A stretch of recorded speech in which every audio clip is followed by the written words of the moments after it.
जी, तो हम बात कर रहे थे development of knowledge management system and expert system. तो इसके अंदर जो है ना development of knowledge management system की अगर हम बात करें तो इसमें कौन-कौन सी चीज़ें आती हैं या कौन-कौन सी चीज़ें इनकॉर्पोरेट होती हैं, उनमें से पहली जो है वो नॉलेज क्रिएटिंग है, नॉलेज वो सेकेंडली जो है knowledge sharing, then comes knowledge structuring, knowledge using and knowledge auditing. ठीक है, तो इनको जो है बारी-बारी हम कर लेते हैं डिस्कस। तो अगर हम बात करें कि classifications of knowledge creation, creation जैसे कि नाम से ज़ाहिर है कि ओरिजिनेट कहाँ से हो रहा है। tacit knowledge, that types of knowledge which people carry in their minds and is therefore difficult to assess। ऐसा नॉलेज जो जिसकी स्टोरेजेबिलिटी जो है एक माइंड है या एक ब्रेन है जिसको इजीली जिसको असेस की यही नहीं है इजीली क्या क्या मतलब जिसको असेस नहीं किया जा सकता, सिर्फ आप जो है उसको ट्रेस आउट या कह लें कि थ्रू योर एक्सपीरियंस या एक्सपेरिमेंट उसको थोड़ा सा कह लें कि असेस कर सकते हैं। असेस से मुराद के गेस्चर्स प्रोसेस से जो है आप एस्टिमेशंस कर सकते हैं। एक्सप्लिसिट नॉलेज से मुराद that type of knowledge which has been are can be articulated, codified and stored in certain media।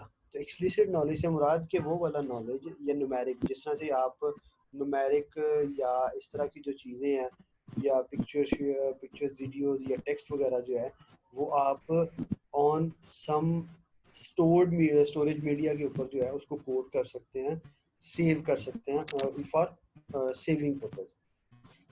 उसके बाद अगर मैं बात करूँ टेसिट और एक्सप्लिसिट की, तो जो एक्सप्लिसिट नॉलेज होता है वो टेंजिबल होता है।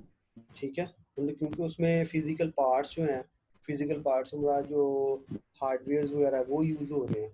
ठीक है, तो फिजिकल ऑब्जेक्ट्स होते हैं। उसके बाद कॉन्टेक्स्ट इंडिपेंडेंट होते हैं, इजीली शेयर्ड और रिप्रोड्यूसिबल होते हैं ये। और टेसिट जो नॉलेज है वो इंटेंजिबल्स होते हैं, मेंटल ऑब्जेक्टिव्स।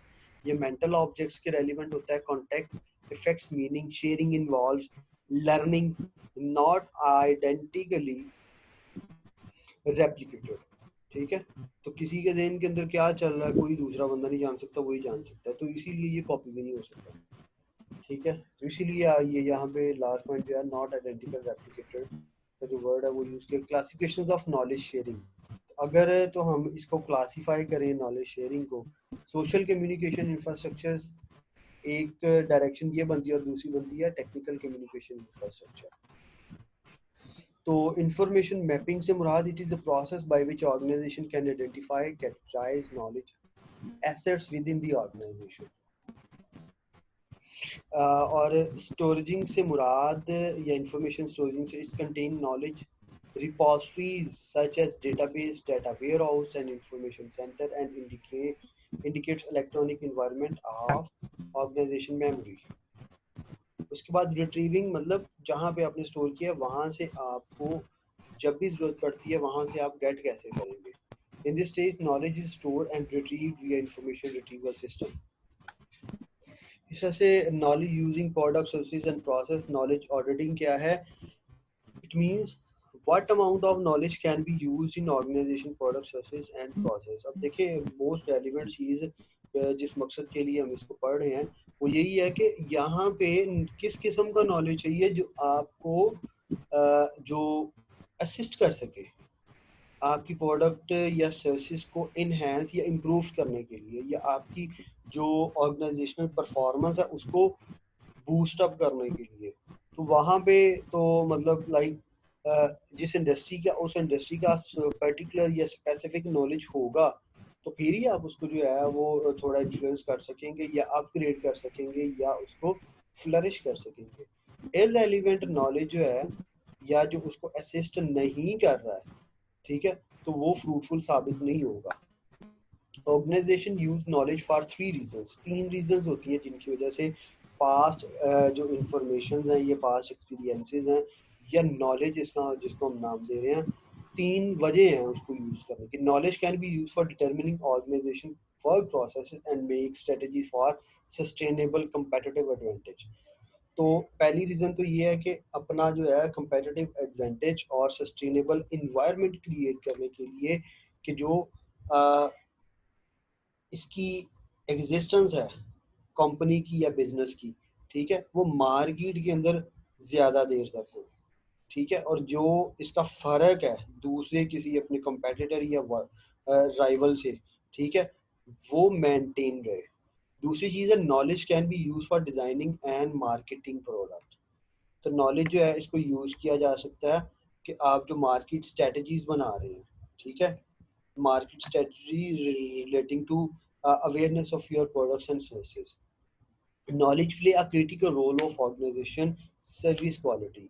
तो नॉलेज जो हमें बताया जा रहा है या हमें बताया जाता है कि ये एक इंतहाई अहम किरदार अदा करता है, ठीक है, कि ऑर्गेनाइजेशन सर्विसेज क्वालिटी को बेहतर बनाया जा सके। एक्सपर्ट सिस्टम डेवलपमेंट, तो सबसे पहले डिटर्मिनिंग द रिक्वायरमेंट, सबसे पहले की ज़रूरत क्या है, उसके बाद आइडेंटिफाइंग एक्सपर्ट्स, तो इस तरह का नॉलेज किन लोगों के पास है उनकी आइडेंटिफिकेशन करनी है, कंस्ट्रक्ट एक्सपर्ट सिस्टम कंपोनेंट, और उसके बाद उसको इम्प्लीमेंटिंग रिजल्ट की फॉर्म के अंदर सम अप कर देना है। या लास्ट फेज जो है इसका वो यही है कि आप अपनी रिक्वायरमेंट्स को सामने रखते हुए उन लोगों का इंतखाब करेंगे, ठीक है, कि जिनके पास ये वाली एक्सपर्टीज़ हैं, और एक्सपर्टीज़ को उनको हायर करके, जिस तरह से मोस्टली हम ये ऑर्गेनाइजेशंस के अंदर करते हैं, ठीक है, वो उनको जो है उनकी सर्विसेज को लेके आपने कंस्ट्रक्ट करना है एक्सपर्ट सिस्टम कंपोनेंट, और जो आपको रिजल्ट्स मिलेंगे उसको इम्प्लीमेंट करना है, जो आपको वो फीडबैक देंगे एक्सपर्ट्स।